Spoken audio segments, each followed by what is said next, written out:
Yung may problema ngayon. Nakasurvive naman siya whole night, pero matamlay pa rin. So, I don't know. Hopefully, maging okay siya kasi patigil-tigil siya ng swim. Yan.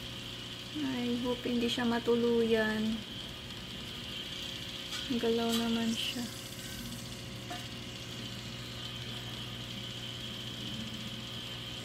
Ayun. Hindi ko muna finid ngayon.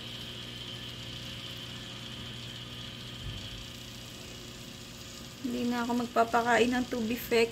Gel food na lang lahat. Kasi nang start ako magpakain ng Tubifex, yan. Nagka-prob siya.